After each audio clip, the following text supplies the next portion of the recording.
একজন লোক চাকরির জন্য যোগ্য, কিন্তু ঘুষ না দিলে তার চাকরিটা হচ্ছে না, তাহলে কি ঘুষ দিতে পারবে? কিয়ামতের ছোট বড় আলামত, কি কি আলামত বাকি আছে জানতে চাই। আমি পারিবারিক কারণে ব্যাংক থেকে লোন উঠাই, এর থেকে মুক্তির উপায় কি? প্রচলিত মহিলা তালিম কি সুন্নাহ সম্মত? অনেক সময় স্বামীর অনুমতি ছাড়াও তালিমে উপস্থিত হয় এবং মাহরাম ছাড়া এবং বেপর্দার সহিত অন্য এলাকায় যায়। এরপরে প্রশ্ন হলো, পরিবারের পর্দা রক্ষার স্বার্থে পৃথক বাড়িতে বানাতে চাই, কিন্তু পিতামাতা রাজি হচ্ছে না, আমার করণীয়? খুবই দরকারি একটা প্রশ্ন। বিবাহের জন্য একাধিক মেয়ে দেখে সিদ্ধান্ত নেওয়া যাবে কি না, নাকি সরাসরি দেখার ক্ষেত্রে একজনে বেশি দেখা যাবে না? খুব দরকারি প্রশ্ন। এরপরে প্রশ্ন হলো, ভিন্ন ধর্মাবলম্বীদের অনুষ্ঠানে মুসলিম কেউ দায়িত্ব পালন সাহায্য করতে পারবে কিনা, দায়িত্ব পালন বা সাহায্য করতে পারবে কিনা? অনেক আলেম বলেন যে দাড়ি ছোট ছোট রাখার চেয়ে কেটে ফেলাই উত্তম, আপনার মতামত কি? এরপরে প্রশ্ন হলো, ওযু করার সময় অতিরিক্ত পানি খরচ করা যাবে কি না? নামাজ পড়তে পড়তে কপালে দাগ হয়ে গেলে এটা কি কোনো নেককার হওয়ার লক্ষণ? জীবিত বউ এর একাধিক থাকলে বউর হক এবং হক না দেওয়ার শাস্তি কি? আমার প্রশ্ন হলো, আমি প্রেম করে বিয়ে করেছি, আমার বিয়ে কোর্টের মাধ্যমে বৈধ সাক্ষীর মাধ্যমে 60,000 টাকা দেনমোহর দরে কাবিন করা হয়, কিন্তু বাড়িতে আসার পর গ্রাম্য সালিসের মাধ্যমে সিদ্ধান্ত হয় 13.5% দেনমোহর দেওয়ার।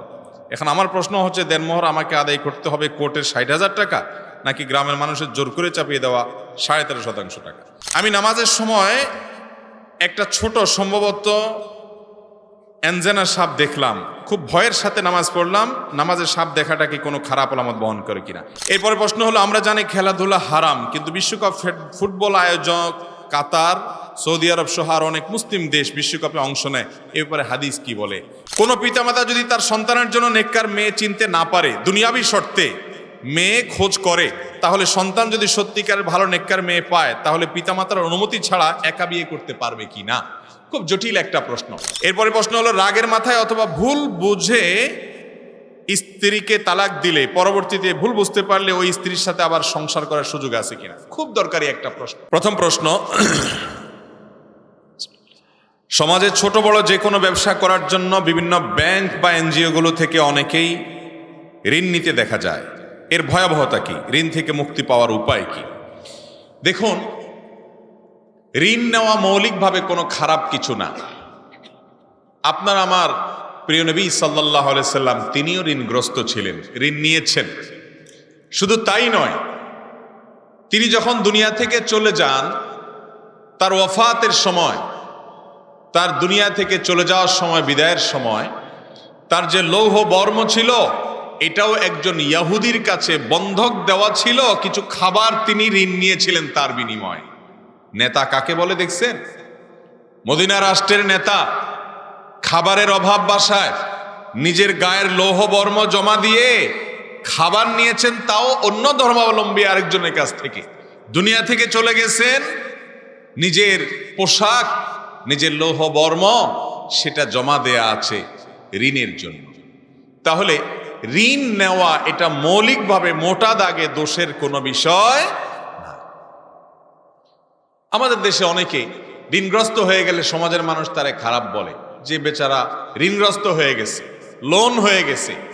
লোন হওয়া দোষের কিছু না, চুরি করা খারাপ, লোন নেওয়া খারাপ। তবে লোনের ক্ষেত্রে দুইটা বিষয় খারাপ।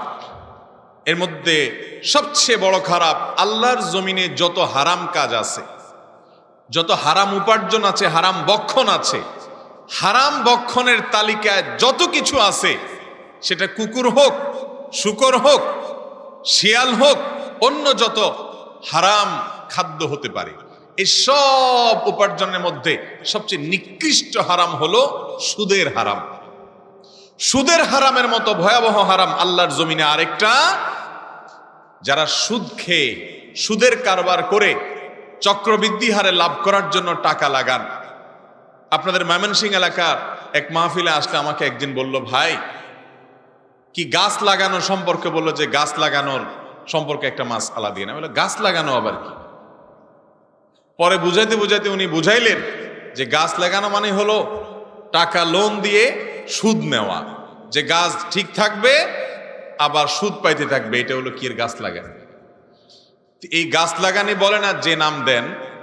আপনার যদি হারাম খাইতে ইচ্ছা করে, আপনি যদি 1 কেজি গরু, 1 কেজি আপনার কুকুরের গোশত, 1 কেজি শুকরের গোশত রান্না করে খান, গুনাহ যতটুকু হবে আপনি যদি সুদের লেনদেন করেন গুনাহ তার চাইতে বেশি হবে। আমার কথা কি বুঝাইতে পারছি? সুদ এমন একটা অপরাধ যে আল্লাহ রাব্বুল আলামিন বলেছেন ফাআযানু বিহারবিন মিনাল্লাহি ওয়া রাসূলি। সুদের কারবার করবা তো জেনে রাখো এটা আল্লাহ এবং তার রাসূলের বিরুদ্ধে যুদ্ধের ঘোষণা। সহজ বিষয় না। হারাম খাবে একটা মানুষ, আল্লাহর সঙ্গে যুদ্ধের কি আছে? কিন্তু এটা এত ভয়াবহ, এই জন্য শয়তানি সভ্যতা দাজ্জালি দুনিয়াতে সব কিছু সুদের উপর নির্ভরশীল। ব্যবসা করতে যাবেন, সুদ ছাড়া হবে না। গোটা দুনিয়ার সুদের উপর দাঁড়িয়ে আছে। মোহতারাম হাজিরিন, দুনিয়াকে আমি বাঁচাতে পারবো না, কিন্তু নিজেকে তো আমি নিজে বাঁচাতে পারবো ইনশাআল্লাহ। অতএব কেউ ব্যবসা সম্প্রসারণের জন্য লোন নিতে চান, জায়েজ আছে, কিন্তু যদি লোনটা হয় সুদি লোন, তাহলে সেই ব্যবসার বানানোর দরকার নাই। প্রয়োজনে রাস্তায় দাঁড়িয়ে ভিক্ষা করে খাওয়া ভালো সুদের লোন খাওয়ার চাইতে। আপনার যদি অভাব হয়, আপনি না খেয়ে থাকেন, রোজা থাকেন, আপনি ভিখারি হন, ভিক্ষা করা ইসলামে ভালো জিনিস না, প্রশংসনীয় বিষয় না, কিন্তু সুদখোরের চাইতে ভিক্ষুক 1000 লক্ষ গুণ ভালো। আজ আমাদের গ্রাম বাংলা আনাচে কানাচে সুদ ঢুকে গেছে। মুসলমান সুদের ভয়াবহতা ভুলে গেছে। নিজের মায়ের সঙ্গে জেনা করা যত নোংরামো, যত অসভ্যতা, যত নিকৃষ্ট কাজ, সুদের ভয়াবহতা তার চাইতে বহুগুণ বেশি। নবী করিম সাল্লাল্লাহু আলাইহি ওয়াসাল্লামের হাদিসের বক্তব্য। ভাইরা আমার, এই জন্য সুদের লোন নিয়ে ব্যবসা সম্প্রসারণ করা যাবে না। আমাদের অনেক ভাইরা আছেন ব্যবসা সম্প্রসারণ করতে চান, বাড়ি নির্মাণ করতে চান, অনেক কিছু করতে চান, সুদের কারবার করেন। ভাইরে, আমি জানি সুদের কারবার করা ছাড়া দুনিয়াতে অনেক কিছু করা যায় না, কিন্তু আপনার আমার আখের গন্তব্য হয় জান্নাত নয় জাহান্নাম। ডিসিশন নিতে হবে, আমি কি জান্নাতমুখী পথ চলা চলবো নাকি জাহান্নামমুখী পথ চলা চলবো। আল্লাহ তাআলা আমাদেরকে সুদের বিরুদ্ধে অবস্থান নেওয়ার মতো ঈমানি শক্তি দান করুন। চেষ্টা করবো না ইনশাআল্লাহ সবাই। অতএব লোন নেওয়া, ঋণ নেওয়া দোষের কিছু না। সাহাবীরা অনেকে ঋণগ্রস্ত ছিলেন, আমাদের নবীজি সাল্লাল্লাহু আলাইহি সাল্লাম লোন নিয়েছেন, কিন্তু সুদি লোন নেওয়া যাবে না। 1 নাম্বার 2, ঋণ নিয়ে টালবাহানা করা, ঘুরানো, এটা যাবে না। হাদিসে আসছে নবী করিম সাল্লাল্লাহু আলাইহি সাল্লাম বলেছেন মাতালুল গানিয়্যি যুলমুন। যে ব্যক্তি ঋণ নিছে, দোকান থেকে বাকি নিছেন, গ্রামাঞ্চলে একটু বেশি দেখা যায়, দোকান থেকে বাকি নিছেন, নেওয়ার পরে আর ওই দোকানের সামনে দিয়ে হাঁটেন না, আছে না নাই? অন্য দোকান থেকে যায় চুপে চুপে নগদে কিনে খায়, এসা নিমুখ হারাম, আছে না নাই? বাকি দিছে এক দোকানদার, ওই বেচারার টাকা পরিশোধের নামগন্ধ নাই, গেলে আগের টাকা দেওয়া লাগবে, এই জন্য অন্য দোকান থেকে যায় নগদ কিনে, তারপরে ওই দোকানের সামনে দিয়ে যায় না। এরকম নিমক হারাম আছে না নাই? এই নিমক হারাম কখনো ভালো মুসলমান হতে পারে? মুসলমানিত্ব শুধু ওয়াজ শোনার নাম না, মাহফিলে আসার নাম না, লম্বা টুপি লাগানোর নাম না, লম্বা দাড়ি লাগানোর নাম শুধু মুসলমানিত্ব না। এগুলো মুসলমানিত্ব, আর মুসলমানিত্বের আসল প্রকাশ ঘটে রাস্তাঘাটে, বাজারে, দোকানে, লেনদেনে, কাজ কারবার। অতএব বাজার ঘাটে মুসলমান হব তো ইনশাআল্লাহ, দোকানপাটে মুসলমান হব তো ইনশাআল্লাহ, কেনাকাটায় মুসলমান হবেন তো ইনশাআল্লাহ। সব ক্ষেত্রে মুসলমান হতে হবে। মনে রাখবেন, 2 নম্বর মুসলমান হলো, ভেজাল্লা মুসলমান হলো যে টুপি টাপার গায়ে গোতরে মুসলমান, আচার আচরণায় কায় করবারে মুসলমান তো দূরের কথা, অমুসলমানের চাইতেও খারাপ। এটা কোনো মুসলমানের আচরণ হতে। ভাইরা আমার, কিছু নেকামল আছে দেখা যায় না।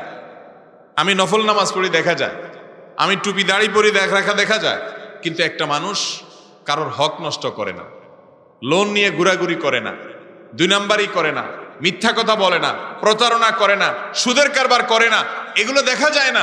কিন্তু এগুলো মুসলমানিত্বের অনেক বড় বড় মার্কা, যেগুলো দেখা যায় না। আল্লাহর খাতায় এরা শ্রেষ্ঠ মুসলমান, দুনিয়ার মানুষ তাদেরকে চিনতে পারে না। সেই শ্রেষ্ঠ মুসলমান হওয়ার চেষ্টা করবো তো ইনশাআল্লাহ। অতএব ভাইরা আমার, লোন দরকার হলে নিবেন, লোন নেওয়া জায়েজ আছে, আর লোন দেওয়াও জায়েজ আছে। শুধু দেওয়া জায়েজ নয়, দেওয়া সওয়াবের কাজ। কোন কোন ক্ষেত্রে দান করার চাইতে লোনের মাধ্যমে সওয়াব আরো বেশি পাওয়া যায়। বিভিন্ন হাদিসে নবী করিম সাল্লাল্লাহু আলাইহি ওয়াসাল্লাম উৎসাহ দিয়েছেন। আজ আমাদের সমাজ থেকে লোন দেওয়া উঠে গেছে, লোন দেয় না কেউ, হাওলাত দেয় না কেউ, কেউ না হাওলাত দেয় না। হাওলাত দেয় না এর প্রথম কারণ হলো আমরা এখন এত স্বার্থপর, স্বার্থ ছাড়া থুতুটাও ফেলতে রাজি না। আমি ওনাকে 2000 টাকা ধার দেব, হাওলাত দেব, উনি আমাকে 1 টাকাও বাড়াই দিবেন, আমার লাভটা কি? এই জন্য কেউ ধার দিতে চায় না। লাভ জানতে চান? 2000 টাকা হাওলাত দিবেন, এই 2000 টাকা হাওলাত দেওয়ার ফলে 2000 টাকা দান করে যে পরিমাণ সওয়াব পাইতেন, এই টাকাটাও ফেরত পাবেন, সওয়াবও জমা হবে আপনার অ্যাকাউন্টে। ইমানদারের কি দুনিয়াতেই শেষ, না আসলটা আখিরাতে শুরু? মৃত্যুর পরে আসল জীবন শুরু না ইনশাআল্লাহ। অতএব ওই জীবনের জন্য জমা হবে হাওলাতের মাধ্যমে। মানুষকে ধার দেব তো ইনশাআল্লাহ, ধার দেওয়ার চেষ্টা করবেন। হ্যাঁ, এখন কথা হলো আজকাল ধার দিতে গেলে যারা ধার দিব, যারা হাওলাত দেব, সে তো আর ফেরত দিবে না। তো এই জন্য শরীয়ত সেই ব্যবস্থাও রাখছে, বন্ধক রাখেন, বন্ধক রাখেন, তার কাছ থেকে কিছু জমা রাখেন, যে টাকা যদি তুমি না দাও তাহলে তোমার এটা বিক্রি করে আমি টাকা উঠাই নিব। তাহলে বন্ধক রাখবেন, আপনার টাকার গ্যারান্টি হয়ে গেছে। ইসলামের সব কিছু সমাধান আছে। আল্লাহ তাআলা আমাদেরকে সুদকে না বলে সঠিকভাবে ঋণ, লোন, হাওলাত দেওয়া নেওয়ার তৌফিক দান। এরপরের প্রশ্ন, আমি পারিবারিক কারণে ব্যাংক থেকে লোন উঠাই, এর থেকে মুক্তির উপায় কি?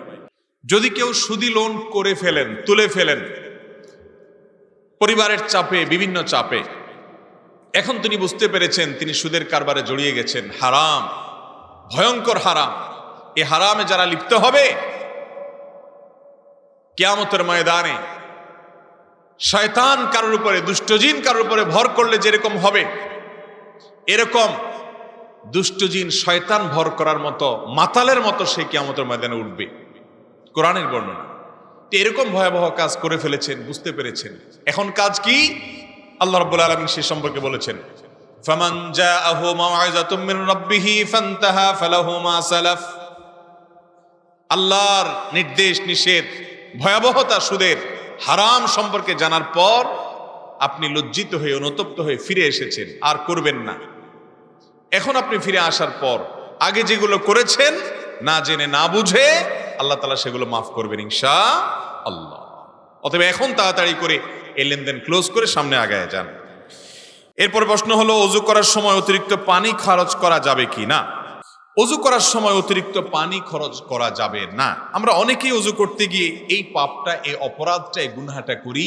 বিশেষ করে যারা শহরে জীবনে ট্যাপে অজু করি, তারা এই ট্যাপে অজু করার সময় ট্যাপ ছেড়ে দিয়ে আমরা অজু করি। হাত ধুচ্ছি, আমি কুলি করছি, আমি নাকে পানি দিচ্ছি, মাসওয়াক করছি, মুখ ধুচ্ছি, হাত ধুচ্ছি, এদিকে পানি পড়ছে আর পড়ছে। নবী করিম সাল্লাল্লাহু আলাইহি ওয়াসাল্লাম কতটুকু পানি দিয়ে ওযু করতেন জানা আছে আপনাদের? কতটুকু দিয়ে? ওলামা ইকরামের কাছ থেকে জেনে নেবেন। তিনি যে পরিমাণ পানি দিয়ে ওযু করতেন সেটা এই কাপের চাইতে সামান্য একটু বেশি হবে। একটা বড় পাত্রে দিয়া যে পরিমাণ পানি হয়, ওই পরিমাণ পানি দিয়ে তিনি ওযু করতেন। আমরা এবার মদিনার সফরে একটা জাদুঘরে সেখানকার মুদ এবং সায়ের যে পরিমাণ আদি যুগের, সেগুলো ছিল, দেখলাম যে এটার চাইতে সামান্য একটু বড়। এইটুকু পানি দিয়ে তিনি ওযু করতেন। গোসল করতেন যেটা, সেটাও খুব বেশি বয়স হয় না, ছোটখাটো একটা মগের মতো, এটা দিয়ে গোসল করতেন। মুহতারাম হাজিরিন, আমরা হয়তো বলবো যে তিনি তো মরুভূমির মানুষ ছিলেন, মক্কাতে তো এত পানি সচরাচর ছিল না, এই জন্য তিনি টানাটানি পর করে পানি দিয়ে ওযু করছেন, এত অল্প পানি দিয়া। আমরা তো বঙ্গোপসাগর এলাকার মানুষ, আমরা তো খাল বিল নদী নালা এলাকার মানুষ, আমাদের দেশে তো পানির অভাব নাই, বরং পানির চোটে তো আমরা কয়দিন পর পর ভেসেই যাই। অতএব আমাদের ওযুতে আবার এত হিসাব নিকাশ করা লাগবে কিনা? উত্তর হলো হ্যাঁ, অবশ্যই লাগবে। কারণ নবী করিম সাল্লাল্লাহু আলাইহি সাল্লাম পানি অপচয় করতে যখন সাহাবীদেরকে নিষেধ করেছেন, তখন এই প্রসঙ্গ উঠে এসেছে, যদি সমুদ্রের উপর দিয়ে যাও, চারপাশে অথই পানিও থাকে, সেখান থেকেও তোমার প্রয়োজন ছাড়া অতিরিক্ত পানি ব্যবহার করবে না, কারণ এর জন্য আল্লাহর কাছে জবাবদিহি করা। ওইটার জন্য যদি জবাবদিহি করা লাগে ওযু করবেন, সেখানে অতিরিক্ত পানি ব্যবহার করেন, সেটার জন্য যদি জবাবদিহি করা লাগে, তাহলে ব্রাজিল আর্জেন্টিনার জন্য যে পতাকা বানাচ্ছেন, হাজার হাজার টাকা খরচ করে জার্সি বানাচ্ছেন, জার্সি কিনছেন, অপচয় করছেন বিনা প্রয়োজনে, অর্থহীন ভাবে, এটার জন্য আল্লাহর কাছে হিসাব দেওয়া লাগবে কি লাগবে না? আল্লাহ তাআলা আমাদের বিবেকগুলোকে জাগ্রত করে দিন ভাইরা আমার। অতএব ওযুতে পানি অপচয় করা যাবে। ওযু কিভাবে করবেন? টেপে, ট্যাপ ছেড়ে দিয়ে হাত ধুয়ে কুলির জন্য পানি নিয়ে হয় ঘন ঘন কুলি করে ফেলবেন, আপনারা ট্যাপ বন্ধ করে একটু একটু করে নিয়ে ডান হাতে পানি নিয়ে কুলি করবেন, বাম হাতে ট্যাপ বন্ধ করে নেবেন, বারবার বন্ধ করবেন, চালাবেন। এবং মুখে পানি নেওয়ার জন্য পানি নিয়ে টেপ বন্ধ করে তারপর ভালো করে ডলবেন, আবার হাতের জন্য টেপ চালু করবেন। টেপ একটু বেশি বেশি করে বন্ধ চালু করতে হবে, কিন্তু সরসর করে পানি পড়তে থাকবে, এদিকে আপনি ঘুষছেন, আপনি ডলছেন, এটি পানির অপচয়। আল্লাহ রাব্বুল আলামিন এই অপচয় আমাদের জন্য হালাল রাখেন নাই। ইমানদার এই পৃথিবীর প্রতিটি কাজ খুব বিচক্ষণতার সাথে বুঝে শুনে ঠান্ডা মাথায় করবে, প্রতিটি পদক্ষেপের জন্য খুব বিচক্ষণতার সাথে কাজ করবে, তাহলে ইমানদারের প্রত্যেকটা কাজ নেকামল হিসেবে গণ্য হবে।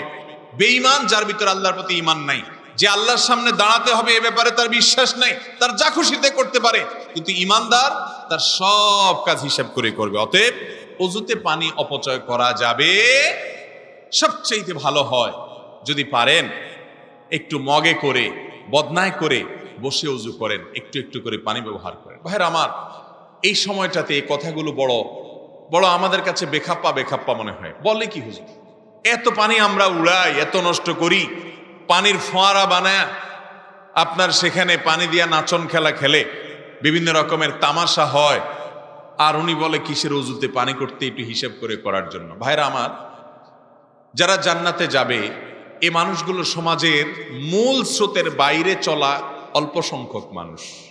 জান্নাতে কি বেশিরভাগ লোক যাবে না কম সংখ্যক লোক যাবে? কম সংখ্যক লোক যাবে। অতএব জান্নাতে যাওয়া মানুষগুলোর চিন্তা ভাবনা হবে ইউনিক, ভিন্ন ধাঁচের, গতানুগতিক চিন্তার বাইরে। তারা কোরআন এবং হাদিসের বাইরে এক চুলও চলবে। আল্লাহ আমাদেরকে ওযুতে এবং অন্য সব ক্ষেত্রে পানি সহ সবকিছু অপচয় করা থেকে বেঁচে থাকার তৌফিক দান করুন। একটু পানি অপচয় করলে যদি এরকম জবাবদিহিতা করা লাগে, তো যুবক ভাইয়েরা আমার, বিশ্বকাপ উন্মাদনার নামে যে সময়ের অপচয় করছেন, ঘন্টাকে ঘন্টা অপচয় করছেন, এই সময় পানির চাইতে কত গুণ দামি, এটার জন্য আল্লাহর কাছে জবাবদিহি করা লাগবে না? আল্লাহ আমাদেরকে বুঝার তৌফিক দান করুন। এরপরে প্রশ্ন হলো, প্রচলিত মহিলা তালিম কি সুন্নাহ সম্মত? অনেক সময় স্বামীর অনুমতি ছাড়াও তালিমে উপস্থিত হয় এবং মাহরাম ছাড়া এবং বেপর্দার সহিত অন্য এলাকায় যায়। মহিলাদের তালিম বা দ্বীনি আলোচনা, কোরআন হাদিসের তালিম, এগুলো মৌলিকভাবে নিষিদ্ধ কোনো কিছু না ভাই। কোরআনে কারিমে আল্লাহ রাব্বুল আলামিন বলেছেন, আল মুমিনুনা ওয়াল মুমিনাতু বা'দুহুম আউলিয়াউ বা'দ ইয়া'মুরুনা বিল মা'রুফ ওয়া ইয়ানহাউনা আনিল মুনকার। ঈমানদার নারী এবং ঈমানদার পুরুষ, ঈমানদার মহিলা, ঈমানদার পুরুষ সবাই একে অন্যের পরিপূরক এবং উভয়ে সৎ কাজের আদেশ দিবে, অসৎ কাজের বাধা প্রদান করবে। অতএব মহিলারাও দাওয়াতি কাজ এবং তালিমের কাজ করবে, কিন্তু কয়েকটা বড় করে কিন্তু এখানে বলতে হবে, কারণ সারা দেশ ঘুরে আমরা কিছু তিক্ত অভিজ্ঞতার কথা জানি। এক নম্বর কিন্তু হলো, মহিলাদের দাওয়াত এবং তালিমের কাজ তারা যখন আঞ্জাম দিবেন, পুরুষদের মতো যা জানবেন তা বলবেন, আন্দাজে বলবেন না। অনেক মহিলারা আছে অনেক পুরুষদের মতো এক লাইন জানলে সাথে 3 লাইন বানায়া মানুষকে বলে, আছে না নাই? এই রোগটা অনেকের মধ্যে আছে। আল্লাহ তাআলা কোরআনে কারিমে তার রাসূলকে পর্যন্ত বলছেন, ইয়া আইয়ুহার রাসূল বাল্লিগ মা উনজিলা ইলাইক, আপনার প্রতি যা নাজিল হয়েছে সে ওহীর তাবলীগ করেন। মন গড়া আলতু ফালতু এক লাইন জানলেন, তার সাথে 3 লাইন বানায়া বললেন, মন গড়া মাসআলা দিলেন, কোরআন হাদিসের বাইরে কথা বললেন, জাল হাদিস বললেন, বানায়া বললেন, এই কথাগুলো করা যাবে না। যেটা নাজিল হয়েছে ওইটার প্রচার করতে হবে। এই জন্য যারাই দাওয়াতের কাজ করবেন, পুরুষ হোক আর নারী হোক, যতটুকু জানেন ততটুকু বলবেন। বাল্লিগু আন্নি ওয়ালাউ আয়া, নবীজি বলেছেন, আমার থেকে যা পাইছো সেটা পৌঁছাও, মন গড়া কিছু পৌঁছানো যাবে না। 1 নাম্বার 2, মহিলারা দাওয়াতি কাজ করবেন নিজস্ব আলোয় অঙ্গনে। এক এলাকা থেকে যদি আরেক এলাকায় যেতে হয়, অবশ্যই তার অভিভাবক, তিনি বাবা হন, তিনি স্বামী হন, তাদের পারমিশন নিয়ে যেতে হবে। কারণ আল্লাহ রাব্বুল আলামিন একটা শৃঙ্খলা যেন দুনিয়াতে টিকে থাকে, সেজন্য আমাদের সবাইকে একজনকে অন্যজনের অধীনে করে দিয়েছেন। একটা চেইন অফ কমান্ডের মধ্য দিয়ে মুসলমানদের পুরো সমাজ, পুরো পরিবার চলে। চমৎকার একটা ব্যবস্থাপনা এখানে আছে। একজন মহিলা তিনি আরেক জায়গায় যাবেন, অবশ্যই তার স্বামী, তার বাপ, তার বড় ভাই, যিনি দায়িত্বশীল আছেন, তার পারমিশন নিয়ে যাবেন। জেলা যদি হয় অন্য জেলা, সফরের দূরত্ব যদি হয়, মাহরাম ছাড়া সফর করবেন না। কারণ হজ উমরা সফরেও মাহরাম লাগে। আজকাল সৌদি সরকার তো এই নিয়মও তুলে দিছে, যে মাহরাম ছাড়া হজে যাওয়া যায় এখন। আগে ভিসা লাগতো না সৌদি এম্বাসিতে, এখন মাহরাম ছাড়া হজ উমরা ভিসা লাগবে। তো সৌদি সরকার যদি তুলে দেয় এটা তাদের ব্যাপার, কিন্তু আল্লাহ নবীর বিধান, কোরআন হাদিসের বিধান কোন সরকার তুলে দিতে পারে না। নবী করিম সাল্লাল্লাহু আলাইহি ওয়াসাল্লাম বলেছেন, লা তুসাফিরুল মারআতু ইল্লা মা আজি মাহরামিন, কোন মহিলা মাহরাম ছাড়া একা একা সফর করবে না, হজের সফরও করবে না। এক সাহাবী তিনি জিহাদের ময়দানে যাবেন, নাম লেখাইছেন, এদিকে তার স্ত্রী হজে যাবে। নবীজি সাল্লাল্লাহু আলাইহি ওয়াসাল্লাম বলেছেন, তোমার জিহাদে যাওয়ার দরকার নেই, তোমার স্ত্রীর সাথে তুমি হজে মাহরাম হিসাবে গিয়ে যোগ দাও। অতএব ভাইরা আমার, আমাদের বোনরা যদি তালিম করতে অন্য জেলায় যান, অবশ্যই তার সাথে মাহরাম পুরুষ থাকতে হবে। নাম্বার 3 খুবই গুরুত্বপূর্ণ, সেটা হলো বিভিন্ন এলাকা মহিলাদের তালিমের হালকা আছে। অবশ্যই এই তালিমের হালকা বা এই তালিমের মজলিসগুলোর পেছনে বিচক্ষণ বিদগ্ধ এলাকার গণ্যমান্য আলেমদের তত্ত্বাবধান থাকতে হবে। যদি না থাকে এগুলোতে বহুবিধ ফিতনা হবে। আমি বহু ঘটনা জানি যে মহিলারা স্বামীর কথা শুনে না, ছেলে মেয়ের খোঁজ খবর নেয় না, ভাত বাড়া করে রান্না বাড়া করে না, তারপরে তাদের খেয়াল খুশি মতো চলাফেরা করে মন গড়া জিন্দেগি করতে থাকে এবং তালিমের নামে সারাদিন এগরে ঘুরে বেড়ায়। এগুলো করা যাবে না। 4 নম্বর শর্ত হলো, অন্য কারোর বাড়িতে গিয়ে তালিম করতে হলে সেখানে ফিতনা মুক্ত পরিবেশ নিশ্চিত হইতে হবে, আর না হলে জায়েজ নাই। আপনি নিজের বাসায় বসে আপনি পারেন দিনের কাজ করেন, আরেকজনের বাড়িতে যাবেন, সেখানে গায়ে মারাম পুরুষ আছে কিনা, রাস্তায় দেখা হচ্ছে কিনা, ফিতনা আছে কিনা, এগুলো দেখতে হবে, তারপরে এগুলো জায়েজ হবে ইনশাআল্লাহ। এরপরে প্রশ্ন হলো, ভিন্ন ধর্মাবলম্বীদের অনুষ্ঠানে মুসলিম কেউ দায়িত্ব পালন সাহায্য করতে পারবে কিনা, দায়িত্ব পালন বা সাহায্য করতে পারবে কিনা। অন্য ধর্মাবলম্বীদের ধর্মীয় অনুষ্ঠান, এখানে একজন মুসলমান সরাসরি প্রত্যক্ষ তাদের ধর্মীয় কাজের সহযোগী হবে না, তবে বাধাও দিবে না। তাদের ধর্মীয় কাজ তারা করবে, সেখানে কোনো মুসলমানকে বাধা দেওয়ার অধিকার ইসলাম দেয় নাই, কিন্তু মুসলমান সাইদা গিয়া তারা সেখানে সহযোগিতাও করবে না। আজকাল কিছু মুসলমান আছে বেশি ভালো শাস্তি গিয়া অন্য ধর্মাবলম্বীদের ধর্মীয় কাজে চাঁদা দেয়, টাকা দেয়, পয়সা দেয়, সহযোগিতা করে, আছে না নাই? কিছু আছে বাধা দেয়, আর কিছু আছে অতিরিক্ত সহযোগিতা করে। এই দুইটাই হলো বাড়াবাড়ি এবং ছাড়াছাড়ি। ইসলাম তাদেরটা তাদের করার অনুমতি দেয়, অর্থাৎ তাদেরটা তারা করবে। অনুমতি দেয় বলতে একজন মুসলমান সেখানে বাধা দিবে না, সে তার রবের সাথে বুঝবে, বোঝাপড়া হবে তার আল্লাহর সাথে, বাট আপনি বাধা দিতে যাবেন না, কিন্তু আপনি নিজে থেকে আবার সেখানে সহযোগিতা করতে যাবেন না। তবে হ্যাঁ, রাষ্ট্রের বা মুসলমানদের সবার তরফ থেকে তাদের নিরাপত্তা কেউ নষ্ট করে কিনা, মুসলমানদের উপরে দোষ চাপায় কিনা, সেজন্য দায়িত্ব পালন যদি কারোর করতে হয় তিনি করবেন, সেটি ভিন্ন বিষয়। অনেক আলেম বলেন যে দাড়ি ছোট ছোট রাখার চেয়ে কেটে ফেলাই উত্তম, আপনার মতামত কি? না ভাই, এটা কখনো সঠিক হতে পারে না যে দাড়ি ছোট ছোট রাখার চাইতে চেঁচে ফেলা উত্তম। চেঁচে ফেললো যে, সে তো পুরোই চেঁচে ফেললো। যেই বেচারা একটু রাখছে সে একটু হইলেও রাখছে, কিন্তু এই একটু রাখাটা দায়ের নির্দেশনা না। নবী করিম সাল্লাল্লাহু আলাইহি ওয়াসাল্লাম দাড়ি সম্পর্কে নির্দেশ দিয়েছেন, আফুল্লোহা আরখুল্লোহা, তোমরা দাড়ি ছেড়ে দাও, দাড়িকে লম্বা করো। দাড়িকে খোঁচা খোঁচা করতে নবীজি বলেন নাই। দুনিয়াতে যত ইমাম আছে, কোন ইমাম দাড়িকে খোঁচা খোঁচা রাখার অনুমতি নির্দেশ দেন নাই। সমস্ত ইমামরা একমত, দাড়ি পুরুষের জন্য দাড়ি লম্বা করা ওয়াজিব। পুরুষের জন্য দাড়ি লম্বা করা কি ভাই? ওয়াজিব। অতএব পুরুষ দাড়ি লম্বা করবে। এই দাড়িটা আল্লাহ তাআলা পুরুষদেরকে দিছে, মহিলাদেরকে দিছে? এই জন্য দাড়িটা হলো পুরুষের মার্কা। দাড়িটা কিসের মার্কা ভাই? এখন যারা পুরুষ হিসাবে নিজের মার্কাই রাখতে চান না, এটা তাদের ব্যাপার। যে আমাকে আল্লাহ তাআলা পুরুষ হিসাবে একটা মার্কা দিছে, অন্যগুলা চুল নখ এগুলো আমাকেও দিছে, মহিলাকেও দিছে, বাট এই জিনিসটা আল্লাহ আমাকে দিছে স্পেশালি, আমি এটা রাখবো না। তো তিনি যদি মহিলাদের কাতারে সামিল হয়ে যেতে চান, এটা তার ব্যাপার, কিন্তু শরীয়ত এটার অনুমতি দেয়নি। কথা কি বুঝাতে পারছি? দাড়ি খোঁচা খোঁচা ছোট ছোট কেউ রাখলো, হিম্মত করলো, এরপর আরো বড় রাখবে সে ইনশাআল্লাহ, কিন্তু যেটুকু রাখছে আপনি বলবেন না এর চাইতে চাইছে ফেলা ভালো, এটা মূর্খতা। এই কথা কোরআন হাদিসে কোথাও বলা হয়নি। এরপরে প্রশ্ন হলো, নামাজ পড়তে পড়তে কপালে দাগ হয়ে গেলে এটা কি কোনো নেককার হওয়ার লক্ষণ? খুব দরকারি প্রশ্ন। আমাদের সমাজে অনেক লোক আছেন যে মাশাআল্লাহ তাদের কপালের মাঝখানে বেশ কালো দাগ হয়ে গেছে, তাই না? এই দাগ হয়ে গেলে এই লোকটা খুব নেককার, পরেজগার, মুত্তাকি, এটার প্রমাণ? নাকি একজন মানুষ নামাজ কালাম পড়ে কিন্তু হয়তো তার কপালে দাগ হয় নাই, তাইলে এই লোকটার নামাজ কবুল হলো না, লোকটা ভালো মানুষ না, এরকম কিনা? তো এটার উত্তর হলো, দেখেন আল্লাহ রাব্বুল আলামিন কোরআনে কারিমে একটা আয়াতের মধ্যে আল্লাহর নেককার বান্দা, আল্লাহর প্রিয় মানুষদের, সেই সোনালী যুগের সোনালী মানুষদের প্রশংসা করতে গিয়ে আল্লাহ বলেছেন সীমাহুম ফি উজুহিহিম মিন আসারিস সুজুদ, তাদের সিজদার যে আলামত এটা চেহারার মধ্যে ফুটে উঠে। সিজদার আলামত কোথায় ফুটে উঠে? চেহারার মধ্যে ফুটে উঠে।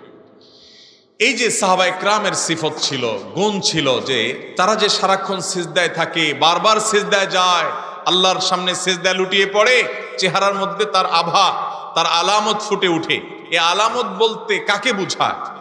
কোন মুফাসসির, দুই একটা তাফসীরের কিতাবের মধ্যে এই কপালের এই দাগকে সিজদার আলামত বলা হলেও বেশিরভাগ মুফাসসিরগণ বলেছেন এই আলামত বলতে আপনার বোঝানো হয়েছে খুশু খুদুকে, চেহারার নুরানিয়তকে, উজ্জ্বলতাকে।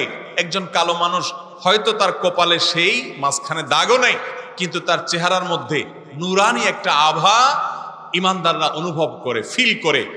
বিশেষ করে কিয়ামতের দিনে অজুর অঙ্গগুলো যেরকম জলজল করে জ্বলতে থাকবে, এরকম সিজদার অঙ্গগুলোতে আলাদা উজ্জ্বলতা থাকবে, সেই আলামতের কথা বলা হয়েছে। এছাড়া কখনো কখনো এমনও হয় যে বারবার সিজদা দিতে দিতে কোনো মানুষের কপালে দাগ হয়ে যায়। যদি সিজদা দিতে দিতেই এই দাগ হয়, অন্য কোনো কারণে না হয়, এটা তার জন্য ভালো। কিন্তু এর মানে এই না যে কপালে কালো দাগ হলেই লোকটা ফেরেশতা আর না হইলে লোকটা ফাসিক, এরকম হিসাব করার কোনো কারণ অনেকের চামড়ার সমস্যার কারণে দেখা যায় অল্প ঘষাঘষিতেই দাগ পড়ে যায়।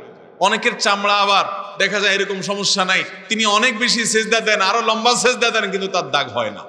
হতে পারে কি পারে না? এই জন্য দেখবেন মহিলাদের কপালে খুব একটা দাগ দেখা যায় না। খেয়াল করে দেখেন, মা চাচিদের কপালে, আপনার মাহরাম মহিলারা যারা বাসায় আশেপাশে আছে, দেখেন তারা সিজদা কি কম দেয়? মাশাআল্লাহ, তারা অনেকে আছে আমাদের অনেক পুরুষের চেয়ে বেশি সিজদা দেয়, কিন্তু এত দাগ হয় না। এই জন্য এই দাগ হলেই সে নেককার আর না হলেই সে বদকার, এরকম সহজ হিসাব করার সুযোগ নাই। এটা ত্বকের কারণে হতে পারে, চামড়া, অনেকে আবার এত সিজদাও দেয় না কিন্তু দাগ হয়ে বসে আছে না নাই? তো এই জন্য এই কপালের দাগ এটা নেককারের আলামত, আর কপালের দাগ না থাকা বদকারের আলামত, এটা সঠিক কিছু না। হতে পারে এটা তার ইবাদতের কারণে হয়েছে, কিন্তু ইবাদতের আসল আলামত ফুটে উঠবে তার আচরণে, তার আখলাকে, তার খুশুখুজুতে, তার অন্যান্য কাজকর্মে। বিধায় কপালে যদি কালো দাগ থাকে কারোর, সেটি ভালো আলামত হতেও পারে, নাও হতে পারে। এটার উপরে তার ভালো মানুষ মন্দ মানুষ নিরূপণ করা যাবে। এরপরে প্রশ্ন হলো, পরিবারের পর্দা রক্ষার স্বার্থে পৃথক বাড়িতে বানাতে চাই, কিন্তু পিতামাতা রাজি হচ্ছে না, আমার করণীয়? খুবই দরকারি একটা প্রশ্ন। আল্লাহর জমিনে যে ফরজগুলো সবচেয়ে বেশি মিসকিন অবস্থায় আছে, যে ফরজগুলো আমরা নামাজিরাও, অনেক দিনদাররাও, এমনকি অনেক আলেমরাও ঠিক মতো পালন করতে পারেন না, সেই ফরজগুলোর মধ্যে থেকে একটা হলো পর্দার ফরজ। বাসা বাড়িতে ঘরোয়া পর্দা, এই পর্দা অনেক মুসলমান করতে পারে না। একজন দেবরের সাথে তার ভাবির পর্দার বিধান আছে না নাই? শুধু আছে, নবীজি সাল্লাল্লাহু আলাইহি ওয়াসাল্লাম বলেছেন আলহামু আল মাউত, পুরুষের জন্য শ্যালিকা, দুলাভাইয়ের জন্য শ্যালিকা, আর মহিলার জন্য দেবর। এরা হলো মৃত্যুর মতো। মৃত্যুকে যেরকম তোমরা দেখে ভয় পাও, পলায়ন করো, এরকম একজন দুলাভাই শালি থেকে এরকম পালাবে।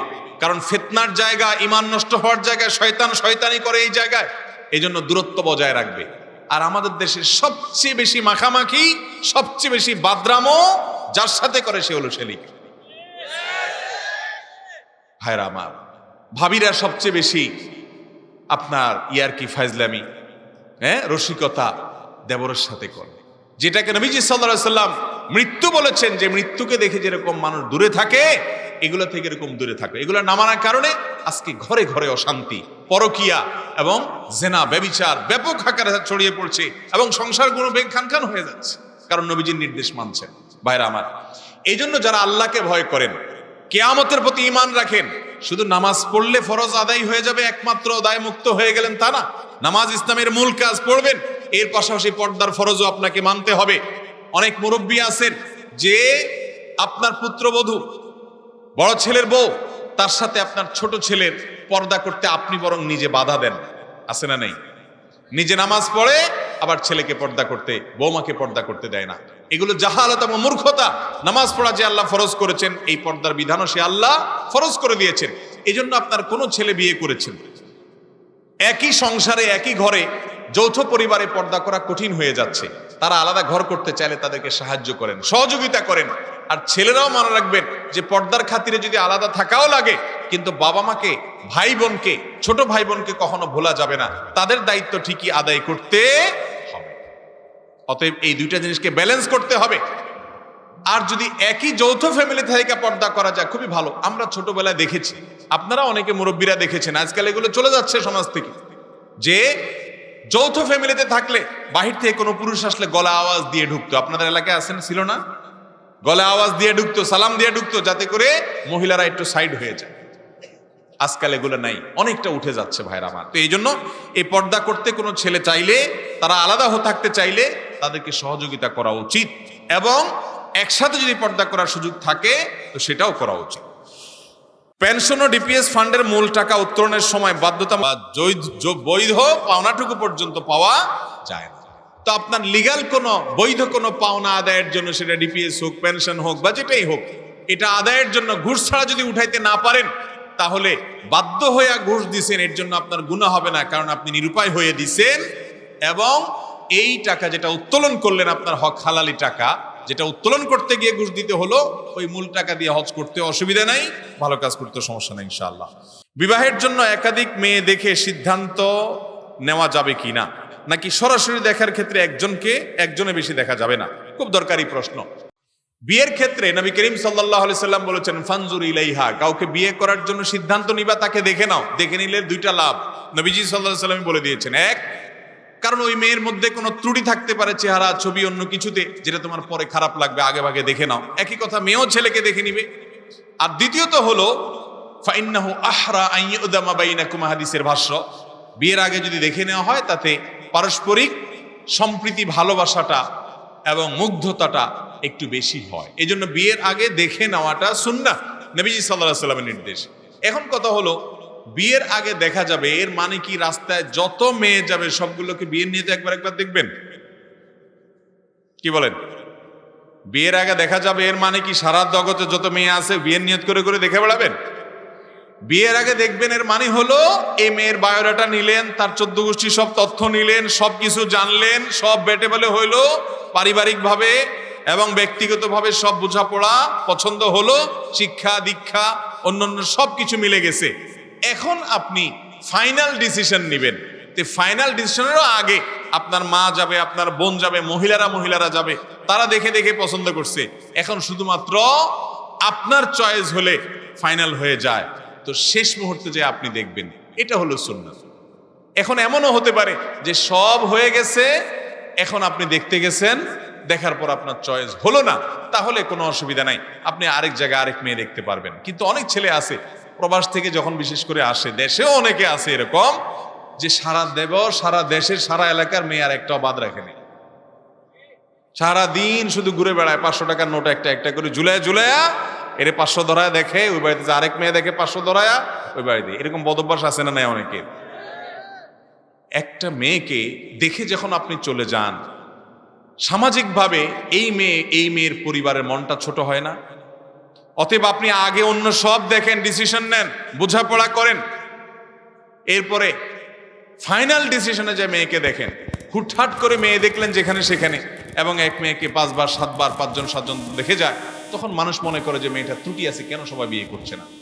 আমাদের দেশে মেয়েদেরকে আমরা নানাভাবে কোণঠাসা করে রাখছি। এই যে মেয়ে দেখতে যায়, এক্ষেত্রে আবার আরেক অনাচার, যে মেয়ে দেখতে যায় মিছিল সহকারে, একা যায় না, কি নিয়ে যায়? মিছিল নিয়ে যায়, নির্লজ্জের মতো। বিয়ে করবে ছেলে, মেয়ে দেখতে যায় ছেলের দুলাভাই, ছেলের মামা, ছেলের চাচা, ছেলের বড় ভাই, ছেলের বাপ, 14 গোষ্ঠী সব নিয়ে মেয়ে দেখতে যায়। ঠিক না ভাই? ঠিক। যাই আবার উঠানে ডেকে, আপনার মজলিস রুমে ডেকে, ডাইনিং রুমে ডেকে মেয়েকে উঠায়, বসায়, হাঁটায়, ডাইনে বামে, উপরে নিচে, মনে হয় যে বাজারে গরু ছাগল কিনতে আসছে। এরকম ছোট লোক কিছু আমাদের সমাজে আছে না নাই? আমি নাম দিছি, এগুলার নাম ছোট লোক। মেয়েদেরকে সম্মান দিতে হবে। তাদেরকে কি দিতে হবে? তারা মায়ের জাতি, তারা আল্লাহর বান্দি। বিশেষ করে যখন পর্দানসীন মেয়ে হয় তখন তাদের প্রতি আমাদের দায়িত্ব আরো অনেক বেড়ে যায়। অনেক মেয়েরা আমাদের কাছে আর্তনাদ করে চিঠি লেখেন, প্রশ্ন পাঠান, ভাই আমরা পর্দার মধ্যে থাকতে চাই, আমাদের বাপ মা আমাদেরকে যারা বিয়ে করতে আছে তাদের মধ্যে দিন নাই, তারা বুঝে না যে একটা মেয়েকে একটা ছেলে বিয়ে করবে সেই দেখবে, ওই ফ্যামিলির মেয়েরা দেখতে পারে, ওই ফ্যামিলির ছেলেরা তাকে দেখতে পারে না। হ্যাঁ, বিয়ে হয়ে গেলে তখন ছেলের বাবা দেখবে, যাদের সাথে দেখা দেওয়া জায়েজ মাহরাম তারা দেখবেন, শ্বশুর দেখবেন, কিন্তু সেটা বিয়ের পরে। বিয়ের আগে শুধু ছেলে দেখবে ছেলের পক্ষের, আর ছেলের পক্ষের মেয়েরা দেখবে। কিন্তু আমাদের দেশে দেখা যায় বিয়ে করবে ছেলে, চয়েস করতে আসে ছেলের দুলাভাই। দুলাভাইয়ের এখানে ব্যাপারটা কি আমাকে বলেন, কি বলেন? দুলাভাইয়ের কোনো ইস্যু আছে? এগুলা নির্লজ্জতা, এগুলা বেহায়াপনা। অনেক বেহায়া দুলাভাই আছে, তারা যদি ডাকা না হয় তো বলে যে বিয়েতে আমি আর নাই। আছে না নাই? এই ছোট লোকই দুলাভাই, যাদের মধ্যে দুলাভাইগিরি যাদের মধ্যে আছে, এরা সব সোজা হয়ে যান। আল্লাহরে ভয় করেন। আরেকজনের বউ আপনি দেখতে যাবেন কেন? আপনার মতো বেহায়া আরেকজন আছে আল্লাহর জমিনে? ভাইরা আমার, মেয়েদেরকে দেখতে গিয়ে বাজারে গরুর মতো ছাগলের মতো করে অপমান করা, সবাই মিলে মিছিল দিয়ে দেখা, এগুলো নাজায়েজ কাজ, এগুলো করবেন না, বেশরিয়তি কাজ, হারাম। সুন্দরভাবে সম্মানজনকভাবে দেখবেন, ফাইনাল ডিসিশনে দেখবেন। অতএব দেখা কি আছে? জায়েজ আছে। এটা ছেলেও দেখবে, মেয়েও দেখবে। জীবিত বউ এর একাধিক থাকলে বউর হক এবং হক না দেওয়ার শাস্তি কি? যদি কারোর একাধিক স্ত্রী থাকে তাহলে তাদের মধ্যে সমতা রক্ষা করা ফরজ। তাদের মধ্যে সমতা রক্ষা করা কি ভাই? আল্লাহ তাআলা কোরআনে কারীমে বলেছেন, ফানকাহু মা তাওয়া লাকুম মিনান নিসাই মাসনা ওয়া সুলসা ওয়া রুবা। তোমরা বিয়ে করো মেয়েদেরকে, কেউ 2টা 3টা 4টা করার অধিকার আছে, শরীয়ত এতটুকু রাইট রেখেছে সর্বোচ্চ। ফাইন খিফতুম আল্লাহ তাআদিলু ফাওয়াহিদা, যদি একটার বেশি করলে তুমি তাদের মধ্যে সমতা বজায় রাখতে পারবা কিনা এটা নিয়ে নিজের প্রতি নিজের ভয় হয়, খবরদার, তাহলে একাধিক বিয়ে তোমার জন্য জায়েজ নেই। তুমি কয়টা করবা? একটা করবা। আজকাল তো যারা একাধিক বিয়ে করে বেশিরভাগই দেখা যায় নতুনটারে নিয়ে মেতে থাকে, আর পুরান যে বউ থাকে তার কোনো খোঁজ খবর রাখে না। এগুলো নাজায়েজ এবং গুনাহ। আপনি যদি একাধিক বিয়ে করতে হয়, শরিয়ার নিয়ম অনুযায়ী, শরিয়ার নির্দেশ অনুযায়ী আপনার উভয় স্ত্রীর প্রতি সমান আচরণ করতে হবে। একে যে টাকা দিয়ে শাড়ি কিনে দিয়েছেন আরেকজনকে সেম টাকা দিয়ে শাড়ি কিনে দিতে হবে। এক বোর জন্য যে বাজেট দিয়েছেন মাসে, অন্য বোর জন্য সেম বাজেট দিতে হবে। এই বইয়ের সাথে এক সপ্তাহ থেকেছেন তো ওই বোর কাছে একসাথে আপনাকে থাকতে হবে। আপনি যাকে ভালোবাসলেন, পছন্দ করলেন, শুধু তার সাথে ঘুরে বেড়ালেন, আরেকজনকে ঝুলায় রাখলেন, এটা হারাম। বহু লোক এই কাজ করে। একাধিক বিয়ে শরিয়া সিদ্ধ একটি বিষয়। দুনিয়াতে নানামুখী শয়তানের ষড়যন্ত্র অংশ হিসেবে এই একাধিক বিয়েটাকে আজকাল দোষের বিষয় হিসেবে দেখানো হয়। একজন ভালো মানুষ, আলেম মানুষ যদি একাধিক বিয়ে করে তো মানুষ মনে করে লোকটা মনে হয় খারাপ। আসলে কি খারাপ কিছু? সাহাবা একরাম, নবী করিম সাল্লাল্লাহু আলাইহি ওয়াসাল্লাম একাধিক বিয়ে করেন নাই? একাধিক বিয়েকে আল্লাহ তাআলা জায়েজ রাখেন নাই? অতএব অনেক মা বোনরা আছে যে প্রকাশ্যে বলে, অনেক নামাজি কালামী মহিলা আছে প্রকাশ্যে বলে যে আল্লাহর সব বিধান মানি আমি, কিন্তু এই যে পুরুষদেরকে একটার বেশি স্ত্রী রাখার সুযোগ দিছে এটা আমি মানি না। এই কথা বলার সঙ্গে সঙ্গে ওই মহিলা কাফের হয়ে যাবে, ইসলাম থেকে খারিজ হয়ে যাবে, যদি সে আল্লাহর এই আইনের বিরুদ্ধে বিদ্রোহ করে, যদি সে আল্লাহর আইনকে অস্বীকার করে, না মানে অযৌক্তিক মনে করে। হ্যাঁ, আমার কষ্ট লাগে, আমি মানতে পারি না, আমার দুর্বলতা, এটা সে বলতে পারে, কিন্তু আল্লাহর বিধানের প্রতি অসন্তোষ প্রকারলে ঈমান থাকবে না। অতএব একাধিক স্ত্রী শুধু রাখলেই হবে না, তাদের মধ্যে সমতার নিশ্চয়তা থাকতে হবে। যে ব্যক্তি সমতার নিশ্চয়তা দিতে পারে না তার জন্য একাধিক বিয়ে করা কিনে জায়েজ নাই। আমি অনেক ছেলেকে জানি যে দিনের পথে আসছে, মাশাআল্লাহ, জজবাত ছোটে একাধিক বিয়ে করছে, এরপরে তো আর ব্যালেন্স ঠিক রাখতে পারে না, একদিকে ঝুঁকে যায় পাল্লা, তাহলে সেক্ষেত্রে গুনাহগার হবে। এরপরে আমার প্রশ্ন হলো আমি প্রেম করে বিয়ে করেছি, আমার বিয়ে কোর্টের মাধ্যমে বৈধ সাক্ষীর মাধ্যমে 60,000 টাকা দেনমোহর দরে কাবিন করা হয়, কিন্তু বাড়িতে আসার পর গ্রাম্য সালিসের মাধ্যমে সিদ্ধান্ত হয় 13.5% দেনমোহর দেওয়ার। এখন আমার প্রশ্ন হচ্ছে, দেনমোহর আমাকে আদায় করতে হবে কোর্টের 60,000 টাকা, নাকি গ্রামের মানুষের জোর করে চাপিয়ে দেওয়া 13.5% টাকা? গ্রামের মানুষের কিছু কিছু ক্ষেত্রে কোনো কাজ আর খুঁজে না পাইলে কিছু আকামও করে, ছেলে মেয়েকে যদি ৬০,০০০ টাকা মহারণা দিতে চায়, গ্রামের মানুষের কোনো অধিকার নাই সেটাকে ১৩.৫% করা। অতএব একজন স্বামী তার স্ত্রীকে যদি ৬০,০০০ টাকা মোহর দিবে ঠিক করে ধার্য হয়ে যায়, তো এটা কমানোর অধিকার গ্রামের সালিশ মাতবরকারীদেরকে ইসলাম দেয় নাই। তুমি কোন অধিকার এটা কমাইতে আসছো? তার ক্ষমতা আছে, সে দিতে চাইছে। আল্লাহ তাআলা কোরআনে কারীমে বলেছেন যে ওয়াআতুন নিসা আস-সাদুকাতিহিন্না নিহলা, তোমরা তোমাদের স্ত্রীদের প্রাপ্য মোহর এটা তোমরা পরিশোধ করে দেবে, তাদের প্রাপ্য। এখানে কেউ কমানোর, কাট করার, পার্সেন্টেজ করার অধিকার ইসলাম দেয় নাই। বিশেষ করে গ্রাম্য সালিশি মাতবররা এটা করতে পারেন না। একজন লোক চাকরির জন্য যোগ্য, কিন্তু ঘুষ না দিলে তার চাকরিটা হচ্ছে না, তাহলে কি ঘুষ দিতে পারবে? এই প্রশ্ন তো বেশিরভাগ যুবকদের মনে হয়, কারণ ঘুষ দেওয়া ছাড়া তো এখন চাকরি সোনার হরিণ হয়ে গেছে। ভাইরা আমার, ঘুষ যে খায় সে সর্বাবস্থায় হারাম খায়। ঘুষ খাওয়া সর্বাবস্থায় কি, কিন্তু ঘুষ দেওয়াটা কোনো ক্ষেত্রে জায়েজ। কোন ক্ষেত্রে জায়েজ? আমার ন্যায্য অধিকার, ঘুষ না দিলে আমি বঞ্চিত হচ্ছি, এটা ছাড়া আমার উপায়ও নাই। এরকম নিরুপায় অবস্থায় যদি ঠেকায় পড়ে কেউ ঘুষ দিতে বাধ্য হয়, তাহলে সেক্ষেত্রে তার জন্য ঘুষ দেওয়া কি আছে, জায়েজ আছে। নিরুপায় হিসাবে সে ঘুষ দেওয়াকে ঘৃণা করে, কিন্তু তাকে বাধ্য করছে, এটা ছাড়া তার উপায় নাই। কয়দিন আগে আমার এক পাসপোর্টের ভেরিফিকেশনের জন্য এক অফিসার আসছে, ফ্যামিলি পাসপোর্ট।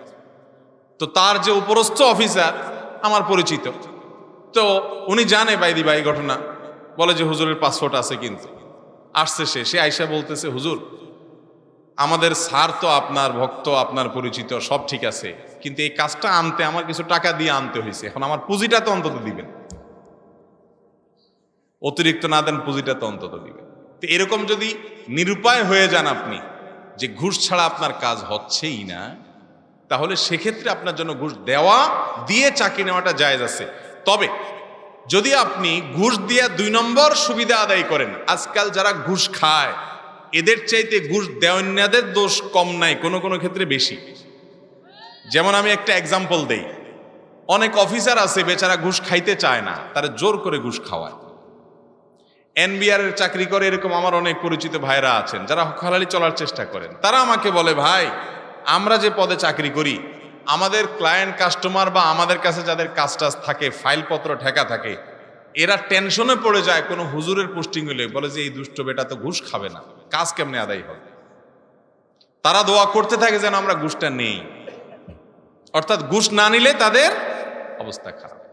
অনেক লোক আছে, আপনার একটা পাসপোর্ট নির্দিষ্ট সময় আপনার পাওয়ার কথা, একটা ড্রাইভিং লাইসেন্সের জন্য আপনি সিরিয়াল দিবেন, দাঁড়াবেন, ফিঙ্গারপ্রিন্ট দিবেন, তারপর আপনি লাইসেন্স পাবেন।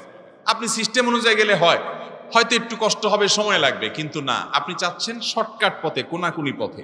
তা আপনি বলেন যে এত ভেজাল করে কে, কিছু টাকা নিয়ে নাও, আমাকে দিয়ে দাও লাইসেন্সটা, আছে না নাই?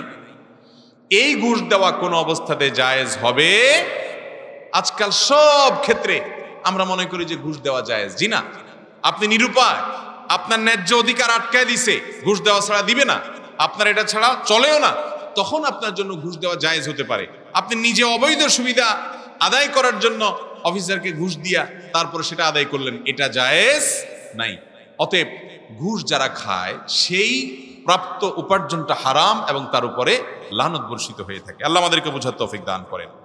এরপরে প্রশ্ন হলো, আমি নামাজের সময় একটা ছোট, সম্ভবত অ্যাঞ্জেনা সাপ দেখলাম, খুব ভয়ের সাথে নামাজ পড়লাম, নামাজের সাপ দেখাটা কি কোনো খারাপ আলামত বহন করে কিনা?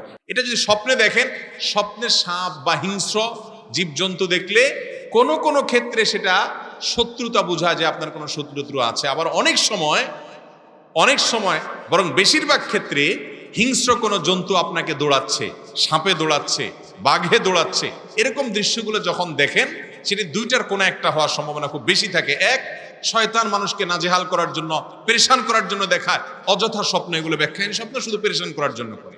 আবার অনেক সময় কারোর যদি ব্ল্যাক ম্যাজিক করা হয়, কালো জাদু করা হয়, দুষ্ট জিনের উপদ্রব ভয়ঙ্কর ভাবে কারোর উপরে থাকে, তখন স্বপ্নে এগুলো দেখে। বিশেষ করে অভিজ্ঞ রাকি যারা ঝাড়ফুঁক করেন, তাদের অনেকের অভিজ্ঞতা এবং তাদের অনেকের অ্যানালাইসিসের আলোকে আমি এটি জানিছি যে অনেক সময় আমি পরীক্ষিত দেখেছি অনেকে যে ব্ল্যাক ম্যাজিকের রোগী, সে এই স্বপ্নগুলো বেশি দেখে। তো এই জন্য এগুলো থেকে বাঁচার জন্য সকাল সন্ধ্যার দোয়া খুব বেশি ইহতিমামের সাথে পড়তে হবে। আমাদের একটা ছোট্ট বই আছে রাসূলুল্লাহ সাল্লাল্লাহু আলাইহি সাল্লামের সকাল সন্ধ্যার দোয়াও জিকির, আলহামদুলিল্লাহ লক্ষ লক্ষ কপি মানুষকে বিতরণ করা হয়েছে। আর অনেক ওলামায়ে কেরাম বিভিন্ন সংকলন করেছেন। বিশেষ করে আর কিছু করতে পারেন আর না পারেন, সকাল এবং সন্ধ্যায় 3 কুল, নারী পুরুষ সকলে 3বার করে কুল হুয়াল্লাহ, কুল আউযু বিরাব্বিল ফালাক, কুল আউযু বিরাব্বিন নাস, আউযু বিল্লাহি সহকারে ফজরের পরে 3বার, মাগরিবের পরে বা আসরের পরে 3বার সকাল সন্ধ্যা নিজেরা পড়েন। বাচ্চাদেরকে পড়ে ফু দেন, শোয়ার সময় 3বার 3 কুল পড়ে পুরো শরীর ফু দেন, বাচ্চাদেরকে ফু দিয়া শোয়ান। এই ব্ল্যাক ম্যাজিক এখন ঘরে ঘরে জনে জনে এত পরিমাণ জাদু টোনা ব্ল্যাক ম্যাজিকের পরিমাণ বাড়ছে যে এটা থেকে মুক্ত ফ্যামিলি খুঁজে পাওয়া যাচ্ছে না। তো যাই হোক, দুঃস্বপ্ন বিশেষ করে এই হিংস্র জীবজন্তুর তাড়ানো দৌড়ানো এই জাতীয় বিষয়গুলো অনেক সময় শয়তান ভয় দেখানোর জন্য দেখায়, সেটার বিশেষ কোনো কেয়ার করার কারণ নাই। আবার অনেক সময় ব্ল্যাক ম্যাজিক করা হলে সেই দুষ্ট শয়তান বা জিনের আপনার আক্রমণ বোঝায়। তো এই জন্য ওই দোয়া দুরুদগুলো আমলগুলো খুব বেশি করতে হবে, রক্ষা কবচ আল্লাহ তাআলা হেফাজত করবেন ইনশাআল্লাহ। এরপরে প্রশ্ন হলো, আমরা জানি খেলাধুলা হারাম, কিন্তু বিশ্বকাপ ফুটবল আয়োজক কাতার, সৌদি আরব সহ আর অনেক মুসলিম দেশ বিশ্বকাপে অংশ নেয়, এ ব্যাপারে হাদিস কি বলে? ভাই, দুনিয়ার সকল মুসলমান দেশ, দুনিয়ার সকল মুসলমান যদি সবাই মিলে কোনো হারাম করার জন্য ঐক্যবদ্ধ হয়ে যায়, তাহলে সে হারামটাকে হালাল হয়ে যাবে? কোনো একটা গুনাহের কাজ, হারাম কি হালাল সে আলোচনা আমি যাচ্ছি না, কোনো একটা গুনাহের কাজ, পাপের কাজ, যে আসরটা পাপকে ঘিরে, যে আসরটার আদ্যপান্ত পাপে পাপ, সেই রকম আসর যদি মুসলমান কোনো দেশ অংশগ্রহণ করে, আমাদের দেশে অনেক শুকনা মুসলমান পাবেন, বলে যে আরে ভাই তোমরা বেশি বুঝো, সৌদি আরবের মানুষ বুঝে না। সৌদি আরবে তো এখন মহিলাদের পর্দাও উঠে দিয়েছে, এই জন্য কি আল্লাহর পর্দার আয়াত মানসুখ হয়ে গেছে নাকি? সৌদি আরব আজকে একটা খারাপ কাজ করবে, কারকে আরেকটা খারাপ কাজ করবে, তসু আরেকটা খারাপ কাজ করবে, কাতার আজকে একটা করবে, দুবাই আজকে একটা করবে, পুরো দুনিয়া কি করছে এটা দেখবো না, মুসলমান দেখবে কোরআন এবং হাদিস কি বলেছে, ঠিক না বে ঠিক? দুনিয়ার সব জায়গা থেকে ইসলাম গোটায় আসবে, কিয়ামতের আগে কোথাও ইসলাম থাকতে পারবে না, সব জায়গা থেকে ইসলাম গোছায় চলে আসবে, নবী করিম সাল্লাল্লাহু আলাইহি সাল্লাম বলেছেন। এবং মদিনায় গিয়ে ইসলাম ঢুকে পড়বে কামা তাদখুলুল হাইয়াতু ফি হুজরিহা, একটি সাপ যেরকম তার গর্তের মধ্যে যে ঢুকে পড়ে, সারা দুনিয়াতে ইসলাম ছড়িয়ে পড়েছে নবীজি সাল্লাল্লাহু আলাইহি সাল্লামের দাওয়াতে, সাহাবাদের খুলাফায়ে রাশিদের দাওয়াতে, আবার ইসলাম আস্তে আস্তে মদিনায় এসে ঢুকে পড়বে। এই জন্য অনেক দেশ থেকে ইসলাম ধুয়ে মুছে বিদায় হবে। এইটা দেখে আমরা যেন প্রতারিত না হই, আমরা দেখব কোরআন এবং হাদিস। পৃথিবীতে মাখলুকাতের সঠিক সংখ্যা কত? আল্লাহর সৃষ্টির সংখ্যা কত আপনাদের জানা আছে ভাই? 18,000 মাখলুকাত না? 18,000 মাখলুকাত, এরকম একটা কথা আমরা অনেক আগে থেকে শুনছি, কোন বিদ্যায় বলা হয়, কিন্তু এগুলোর কোনো গ্রহণযোগ্য ভিত্তি কোরআন হাদিসে? আল্লাহ তাআলা সৃষ্টির সংখ্যা জানেন একমাত্র কে? আল্লাহ তাআলা অনেক সৃষ্টি করেছেন যেগুলো এখনো পর্যন্ত বিজ্ঞানও আবিষ্কার করতে, কিয়ামত পর্যন্ত হয়তো আবিষ্কার হতে থাকবে। আল্লাহর সকল সৃষ্টি আবিষ্কার করে শেষ করতে পারবে এমন নয়। অতএব আল্লাহ সৃষ্টির অ্যাকচুয়াল সংখ্যা কত সেটা একমাত্র আল্লাহ ভালো জানেন। বাকি লোকমুখে প্রচলিত আছে যে আল্লাহর সৃষ্টি হলো কত, 18,000 মাখলুকাত। না, এটা ঠিক না। 18,000-এর সংখ্যা এটি কোরআন হাদিসের দ্বারা নির্ধারিত নয়। কোন পিতামাতা যদি তার সন্তানের জন্য নেককার মেয়ে চিনতে না পারে, দুনিয়াবী শর্তে মেয়ে খোঁজ করে, তাহলে সন্তান যদি সত্যিকার ভালো নেককার মেয়ে পায়, তাহলে পিতামাতার অনুমতি ছাড়া একা বিয়ে করতে পারবে কি না? খুব জটিল একটা প্রশ্ন। অনেক পরিবারে ছেলে মেয়ে দিনের দিকে আগায় গেছে, কিন্তু মা বাপ আগাইতে পারে নাই। আবার অনেক পরিবারে বাপ মা আগায় আছে, ছেলে মেয়ে পিছে আছে। কোন ছেলে দিনদার মেয়ে বিয়ে করতে চায়, কোন মেয়ে দিনদার ছেলে বিয়ে করতে চায়, এরকম চিঠি আমাদের কাছে শত শত আসে। বিভিন্ন মেয়েদের আর্তনাদ যে আমি একটা দিনদার ছেলে চাই, কিন্তু আমার বাপ ব্যাংকার ছেলে ছাড়া বিয়ে দিবে না, আমার মা ব্যাংকার ছেলে ছাড়া বিয়ে দিবে না, তারা পয়সালা ছাড়া বুঝে না, তারা বলে যে নামাজি পরে বানায় নিস, টাকাটা রেডিমেড থাকুক, দিনদারটা পরে বানায় নিস। আছে না নাই? যুবকদের চিৎকার চেঁচামেচি দেখছেন মুরব্বীরা? এই বেচারার কত অসহায়, আপনারা শুনতেছেন না? এদের কথা বিয়ের সাথে দিচ্ছেন না? সেটা শহীদ হয়ে যাবে সবগুলো বিয়ের জন্য। শুনেন, ঠিকঠাক পরে বলেন। যদি কোনো ছেলে বা কোনো মেয়ে দিনদারিতাকে প্রাধান্য দিতে চায় আর তার অভিভাবক দিনদারিতার কোনো গুরুত্ব না বুঝে শরীয়ত অনুযায়ী ওই অভিভাবকত্বই সাকিত হয়ে যায়, সে অভিভাবক হওয়ার যোগ্যই না, কারণ সে দিনদারিতার কোনো গুরুত্বই বুঝে না। এই ঠিক জোরে বলে এর মানে বাপ মা ধুয়ে কালকে যা বিয়ে শুরু করে দিয়েন না। আমি কি বলছি আগে ভালো করে বুঝেন। এর মানে হলো আপনার বাবা যদি অনেক মেয়ে আছে, আমি ব্যক্তিগতভাবে বহু মেয়েদের হিস্ট্রি জানি, চিঠি লেখে আমাদের কাছে, অনলাইনে প্রশ্ন করে, ভাই বয়স 30 পার হয়ে যাচ্ছে, বাপ বিয়ে দিবে না, আমি চাকরি করি, টাকা কামাই করে খাবে বসে বসে, দেরি করছে তার নিজের স্বার্থের কারণে। তাহলে ওই মেয়ের কর্তব্য হলো চাচা, বড় ভাই, দাদা, এলাকা মুরব্বী, না হলে এলাকার ইমাম সাহেব, গণ্যমান্য আলেম ওলামা, তাদেরকে অভিভাবক বানিয়ে নিজের বিয়ের উদ্যোগ নিজে নিবে, যদি বাপ মা তার অধিকারকে জোরপূর্বক আটকে এবং নষ্ট করে, কারণ তার চরিত্র রক্ষা করা তার জন্য আবশ্যক। কথা কি বুঝাতে পারছি? কিন্তু বয়স 17, 18, 19, 20, এখনো ছাত্র মানুষ, কামে রোজগারের খোঁজ খবর নেই, আপনি মাসালা শুনে কালকে যে এক মেয়ের হাত ধরে হাঁটা দিয়েন, আপনারা সেই ফতোয়া কিন্তু আমি দেই নাই। কথা কি বুঝতে পারছেন? আগে উপার্জন করেন, উপার্জন। মানিস্তাতা আমিন কোমল বা আতা ফালিয়াতা জাওয়াজ, নবীজি বলছেন আগে উপার্জন করেন, ক্ষমতা আছে তাহলে বিয়ে করবেন।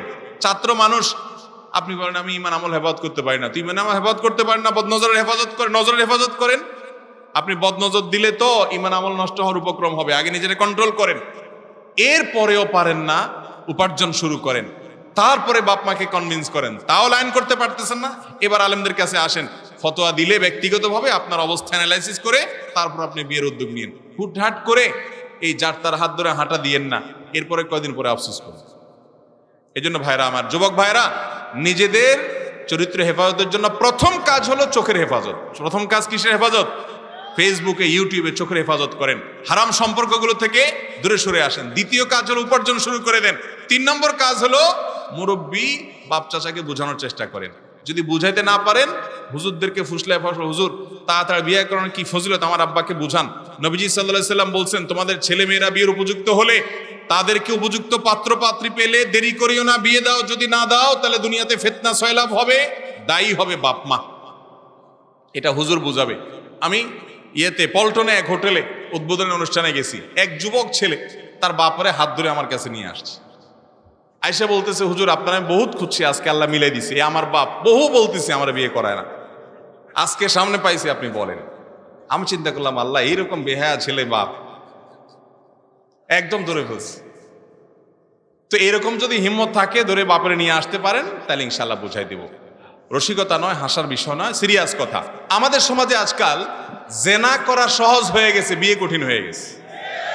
মুরব্বীরা বিয়ে দিতে চায় না। ভালো করে শুনে রাখেন বাবারা, আমাদের বাপ চাচারা সব কিন্তু কম বয়সে বিয়ে করছে, ঠিক না বে ঠিক? আগের যুগে মানুষ কম বয়সে বিয়ে করতো না। আর দাদিদের বিয়ে, নানিদের বিয়ে বেশিরভাগ দেখেন কত ছোট ছোট থাকতে বিয়ে হয়ে গেছে, 10টা 12টা করে বাচ্চা হয়েছে। তারপরে যে দুনিয়ার কাজের লোকের খাবার রান্না করছে, কয়েকটা করে গরু রাখছে, এরপরে 70-80 বছর পর্যন্ত চশমা লাগে না চোখ, ঠিক না বে ঠিক? আর এখন 30 পার হয়ে যায়, না এখনো বিয়ের বয়স হয় না, এখনো পায়ে দাঁড়ায় নাই, এখনো শিক্ষা হয় নাই। বিয়ে যত দেরি হবে একটা সমাজ তত দ্রুত ধ্বংস হবে, একটা পরিবার তত দ্রুত ধ্বংস হবে। আমরা বিয়ে যারা তাড়াতাড়ি করেছি, আমি তো এই বয়সে শ্বশুর হয়ে গেছি আলহামদুলিল্লাহ, কয়দিন পরে নানা হয়ে যাবে, দাদা হয়ে যাবে ইনশাআল্লাহ। হুজুররা যে কি লাইফ লিড করে, যারা এই লাইফ লিড করেন নাই তারা এক সময় আফসোস করবেন। অনেক লোক দেখছি আইসা বলে, ভাই আপনারাই তো কপাল, অল্প বয়সে সব সেট আপ হয়ে গেছেন। আমি বলি যে বিয়ে দেরিতে করবেন, 30-এর পরে বিয়ে করবেন, এরপরে বলবেন না প্রথম বাচ্চা কাচ্চা নেওয়া যাবে না, 5-7 বছর এমনি ঘুরতে হবে, ঘুরেন, 37-38 বছরের বাচ্চা নেন। এই বাচ্চা পড়ালেখা করে গ্রাজুয়েশন শেষ করতে করতে আপনার বয়স হবে 55, ততক্ষণে আপনার শরীরে সব রোগ ধরে গেছে, পোলা মাত্র ইনকাম করা শুরু করছে। যদি বেলাইন হয় তো পোলারে নমনম করা ছাড়া উপায় নাই। আর আমার অল্প বয়সে বিয়ে করা শেষ, সংসার গড়া শেষ, ছেলে মেয়ে সেট আপ করা শেষ, যদি কোনোটা লাইনে থাকে আলহামদুলিল্লাহ, বেলাইন হলে কানটা মলে দিয়ে রাস্তা দেখা দেওয়া। কথা কি বুঝাতে পারছি? এখন ফুসলায় পশ্চিমা দুনিয়ার মানুষ আমাদেরকে বলে যে ছোট সংসার সুখী সংসার, ছোট সংসার বলে সুখী সংসার। যত দুঃখের ঘটনা দেখবেন সব ছোট ছোট সংসারে হয়। একজনের 5-7টা করে বাচ্চা, একটা না একটা এমনিও মানুষ হয়ে যায়। 5-7টা যখন হয়, একটা না একটা এমনি মানুষ হয়ে যায়। যাই হোক, যেটা বলছিলাম যে বিয়ে দেরিতে দেওয়া এটা সমাজের জন্য কখনো ভালো কিছু বয়ে আনে না। আমি মুরব্বীদেরকে বলছি, বাবারা শুনে রাখেন, আপনাদের সময় এত ফিতনা ছিল না, আপনারা বুঝেন না এগুলা। এখনকার যুবকরা কলেজ ইউনিভার্সিটিতে, রাস্তাঘাটে, ফেসবুকে, ইউটিউবে তারা ফিতনার বহুমুখী যে সয়লাব, এটাতে তারা দিগ্ভ্রান্ত হয়ে আছে। তাদের ঈমানকে নষ্ট করার জন্য শয়তান নানা ফোন দিয়ে এঁটেছে। এই সময়টাতে তাদেরকে দেরিতে বিবাহ দিলে তারা যত গুনাহ করবে, আপনার অবহেলার কারণে দায়ভার আপনাকে বহন করতে হবে। এই জন্য যুবকরা উপার্জন করেন, পায়ে দাঁড়ান, চেষ্টা করেন, সহযোগিতা করেন, আর মুরব্বীরাও আগায় আসেন। ইনশাআল্লাহ আমরা একটা সুন্দর সমাজ গড়তে পারবো। কিয়ামতের ছোট বড় আলামত কি কি আলামত বাকি আছে জানতে চাই। কিয়ামতের বড় আলামত 10টা। বড় আলামত কয়টা ভাই? 10টা। আর ছোট আলামত আছে অগণিত, অজস্র। সৌদি আরবের একজন আলিম ডক্টর মোহাম্মদ আল আরিফি আরশাদুস সাহ এবং নেহায়াতুল আলম নামে একটা বই লিখেছেন। এই নেহায়াতুল আলমে তিনি অনেকগুলো কিয়ামতের আলামত উল্লেখ করেছেন, প্রায় 141টা আলামত। এর মধ্যে 131টা হলো ছোট আর 10টা হলো বড়। বড় আলামত বলা হয় ওই আলামতকে যেগুলো কিয়ামতের একদম শেষের দিকে ঘটবে, সেগুলোর একটাও এখনো ঘটে নাই। যেমন ইমাম মাহদির আগমন, ঈসা আলাইহিস সালামের আগমন, দাজ্জালের আগমন, ধোঁয়া বের হবে, তারপরে যায় দাব্বাতুল আরদ বের হবে, 3টা ভূমিধস হবে, ইয়াজুজ মাজুজ বের হবে। এগুলোর একটাও এখনো, সূর্য পশ্চিম দিক থেকে উঠবে, এগুলো একটাও হয় না। এগুলো কিয়ামতের আরো নিকটবর্তী হলে তখন হবে। সেটা কত বছর বাকি আছে তার এলেম একমাত্র আল্লাহর কাছে আছে। তবে কিয়ামতের ছোট আলামতের বেশিরভাগই প্রকাশ হয়ে গেছে।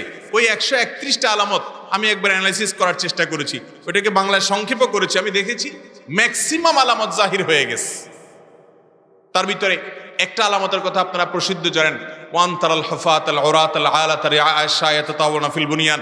উলামা ইকরাম প্রসিদ্ধ হাদিস একেবারে শুরুর দিকেই আপনার তালেবে ইলমদেরকে পড়ায় থাকেন দাওরা হাদিসের। যার কারণে কিয়ামতের ছোট আলামতগুলো, যে ছোট লোকরা বড় হবে, বড় লোকরা ছোট হবে, অসম্মানীরা সম্মানিত হবে, সম্মানীরা অসম্মানিত হবে, এরকম কিয়ামতের অনেক আলামত ঘটে গেছে, কিন্তু অনেকগুলো এখনো বাকি আছে। ছোট আলামতের এক্সাক্ট সংখ্যা বলা কঠিন, কয়টা ঘটছে কয়টা ঘটে নাই। তবে বড় আলামত একটাও এখনো প্রকাশ পায় নাই।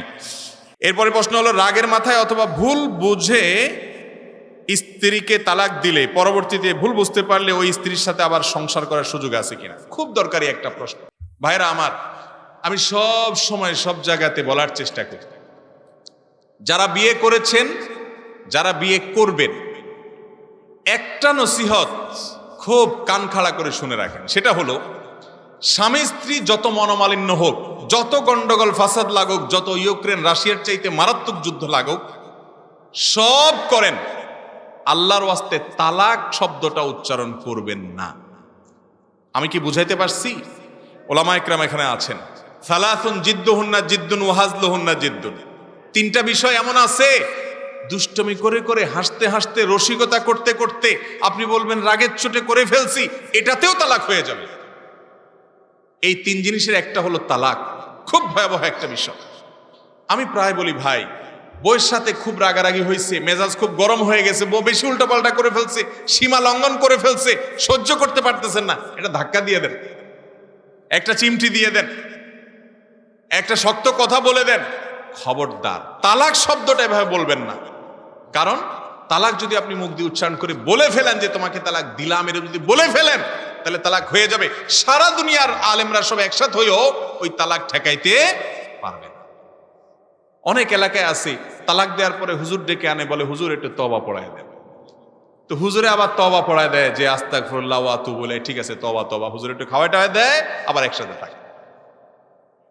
যদি হারাম শরীফের ইমাম সাহেবরাও ধরে নিয়ে আসেন, মসজিদে নববীর ইমাম সাহেবরাও ধরে নিয়ে আসেন, বাইতুল মুকাররমের খতিব সাহেবরাও ধরে নিয়ে আসেন, সব হুজুররা একসাথে হইয়া আপনি তালাক দিয়া দিছেন, যদি আপনারে তওবা পড়ায় আবার জোড়াই দিতে চায়, যদি শরীয়তে জোড়ানোর ব্যবস্থা না থাকে, তো সব হুজুর মিলেও জোড়াইতে পারবে, এরকম কোনো সিস্টেম নাই ভাই। হ্যাঁ, যদি তালাক সিস্টেম মতো দেন তাহলে ফেরত নেওয়ার সুযোগ থাকবে। সুন্নাহ সম্মত তালাক যদি দেন, সেটা কি? সেটা হলো, ভাই কোনো কারণে বনিবনা হচ্ছে না, কোনো কারণে হচ্ছে না, কোনোভাবেই হচ্ছে না, আল্লাহ তাআলা কোরআনে কারীমে 3টা ধাপ বলেছেন। নাম্বার 1, প্রথমে নসিহত করবেন, উপদেশ দিবেন, বুঝাবেন, এতে হয় না, রাগ করে বিছানা পৃথক করেন, অভিমান করেন, বাসা ছেড়ে চলে যান, একটু অভিমান করে দূরে থাকেন, দেখেন সংশোধন হয় কিনা, তাতেও হচ্ছে না, ফাবাহাদু হাকামান মিন আহলি ওয়া হাকামান মিন আহলিহা, দুই পরিবারের দুইজনকে বা একাধিক ব্যক্তিকে সালিস এনে তাদেরকে দিয়ে বসে বৈঠক করে ঠিকঠাক করার চেষ্টা করেন, দেখেন ঠিক হয় কিনা, তাতেও হচ্ছে না। এবার আপনি ভয় পাচ্ছেন না, এর সাথে ঘর করলে তো আমি কখন খুন করে বসি, কখন গালি দিয়ে বসি, না আমার চরিত্র নষ্ট হয়, মুখ নষ্ট হয়, গুনাহ হয়ে যায়, চলবে না একসাথে কোনোভাবে। তাহলে এবার আপনার কাজ হলো একজন দক্ষ বিদগ্ধ মুফতি আলেম ফতোয়া বোর্ডে ভালো কোনো ব্যক্তির কাছে যান, যে বলেন হুজুর সমস্যা তো এই, আমি এখন তো ওনার সাথে ঘর করতে পারবো না, আমি ডিসিশন নিছি আমরা আলাদা হয়ে যাব, তাহলে কিভাবে হবো, পদ্ধতিটা আপনি বলেন। হুজুর আপনাকে শিখাই দিবে এমন পদ্ধতি যে পদ্ধতিতে দিলে আপনার তালাকটা দেওয়ার পরও 10 বছর পরও যদি আবার স্বামী স্ত্রী একসাথে হইতে চান সেই রাস্তা থাকবে। বলে দেব পদ্ধতি। সবাই দিকে তালাক দেওয়ার জন্য পাগল। পদ্ধতিটা হলো 1 তালাক দিবেন। কয় তালাক দিবেন? তাও আবার মুখ দিয়ে আসলে দিয়ে দিবেন, এত সহজ না, তালাকের টাইম আছে। টাইম বলবো? হ্যাঁ বলেন, সবাই রাজি। টাইম হলো যেই পবিত্রতার পিরিয়ডে স্বামী স্ত্রীর শারীরিক সম্পর্ক হয়েছে, ওই পিরিয়ডে তালাক দেওয়া যাবে না। এরপরে পবিত্রতার পিরিয়ড যাওয়ার পরে মাসিক আসবে, মাসিক চলে যাবে, হওয়ার পরে আবার পবিত্র হবে, সেই পবিত্র হওয়ার পরে এখনো শারীরিক সম্পর্ক হয় নাই, এই অবস্থায় তালাক দিবেন। কেন শরীয়ত এতটুকু অপেক্ষা করছে জানেন? এর কারণ হলো শরীয়ত নিশ্চিত করতে চায় যে এই তালাকটা সুবিবেচনা প্রসূত, আপনি খুব চিন্তা ভাবনা করে ভেবে চিনতে তারপরে সিদ্ধান্তে এসেছেন, যেমনি সেমনি সিদ্ধান্ত নেন নাই। কারণ একটা পবিত্রতার পিরিয়ডে শারীরিক সম্পর্ক হয়েছে, মাসিকের একটা পিরিয়ড চলে গেছে, আপনার চাহিদা তৈরি হয়েছে, এরপরে নতুন পিরিয়ডে পবিত্র হয়েছে, এই পবিত্র হওয়ার পর প্রচন্ড রকমের চাহিদা থাকার কথা, এই সময়টাতেও আপনি তালাক দেওয়ার জন্য প্রস্তুত, তার মানে আপনি খুব ভেবে চিনতে আপনার তার প্রতি আকর্ষণ আগ্রহ থাকার পরও আপনারা একে অন্য থেকে পৃথক হতে চাচ্ছেন, তালাকের ডিসিশন নিতে চাচ্ছেন। এটা যে সুচিন্তিত, এটা যে হুটহাট করে নয়, এটা যে ঠান্ডা মাথায় বুঝে শুনে, সেটা নিশ্চিত করবার জন্য শরীয়ত এতগুলো ধাপ অবলম্বন করছে। অবশ্যই এটা একমাত্র কারণ না, এর আরো কারণ আছে, সেদিকে আমি যাচ্ছি না। কেন এতটুকু অপেক্ষা করতে বলছে, এটা একটি কারণ বললাম শুধু। এরপরে আপনি তখন যা বলবেন 1 তালাক দিলাম, এইটা দেওয়ার পর আপনি ছেড়ে দেন। 1 মাস পর যদি দেখেন যে না বনিবনা হয়ে গেছে, আবার ফেরত নিয়ে আসতে পারবেন। 2 মাস পরে নিছেন, আবার ফেরত নিয়ে আসতে পারবেন। 3 মাস হয়ে গেছে, শেষ সম্পর্ক, চাইলে এবার ওই মহিলা আরেক জায়গায় বিয়ে বসতে পারে, আপনি আরেক মহিলাকে বিয়ে করতে পারেন। আর যদি কোনো কারণে উনি আর কোথাও বিয়ে বসলেন না বা বসলেন, 2, 4, 5 বছর পরেও আবার একত্র হতে চান, যেহেতু তালাক একটা দিয়ে পৃথক হয়ে গেছেন, আবার নতুন করে সিস্টেমিক্যাল ভাবে স্বামী স্ত্রী হিসাবে নতুন করে বিবাহে আবদ্ধ হওয়ার সুযোগ আছে। আমি কি বুঝাইতে পারছি? কিন্তু এই তালাক কেউ দেয় না ভাই। কি তালাক দেয়? বেগুন তালাক দেয়। বেগুন তালাক শুনছেন? বউরে তালাক দেয় না, বউর 14 গোষ্ঠী শুদ্ধ তালাক দেয়। 2 তালাক 3 তালাক দেয় না, কয় 3000 তালাক দেয়। আমি ছোটবেলায় মাদ্রাসায় যখন পড়ি নোয়াখালীতে, একেবারে ছোট, মানে বিছানা পেশাব করার পিরিয়ড পার হয়েছি মাত্র, এই মিজানো না উর্দু কায়দায় পড়ি, আমার মনে এখন পড়ে আর কি, তখন বুঝতাম না, ছোট ছিলাম। আমার লজিং মাস্টার এই বুড়া সারাদিন বুড়ি রে সকাল বিকাল বলতো তুই ধা ধা ধা। আমি ধা মানে বুঝতাম না, নোয়াখালী ভাষা ধা মানে ভাগ। তালাকে কেনায়া, অনেক সময় তালাকে সরি, এরকম সে দিত অহরহ, আবার তার সাথে ঘর করত। ভাইরা আমার, জেনা হবে। তালাক দেওয়ার পরও যদি সম্পর্ক করেন, সেটা কি হবে? জেনা হবে।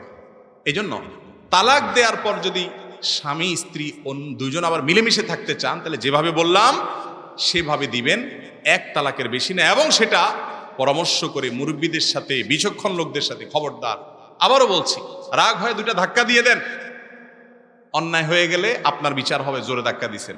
কিন্তু তালাক দিয়ে দিছেন, বিচার করে কিছু হবে না। অনেকে এসে কান্দে, হুজুর এখন একটা রাস্তা দেখান।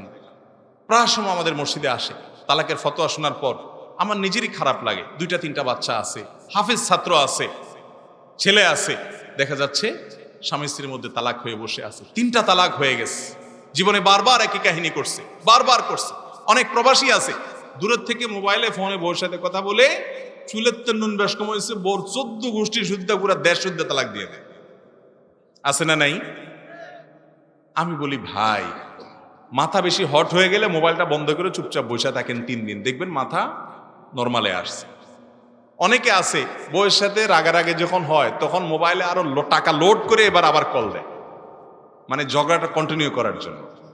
এগুলো মূর্খতা এবং অজ্ঞানতা। গোসা থামাইতে হবে। আল্লাহ আমাদেরকে বুঝার তৌফিক দান করুন। ঢাকা শহরে আরো কয়েক বছর আগের জরিপ বলছে প্রতিদিন শুধু ঢাকা শহরে 39টা করে বিবাহ ভাঙে। আমি গত বছর মৌলভীবাজার এক মাহফিলে গেছি, এলাকার চেয়ারম্যান সাহেব আমাকে বলল, হুজুর আমি নতুন চেয়ারম্যান হয়েছি কয়েকদিন হয়েছি, এই কয়েকদিন সম্ভবত 10 দিনের কথা বলছিল, 10 দিনের ভিতরে 25টা বিবাহ ভাঙার বিচার আমার কাছে আসছে।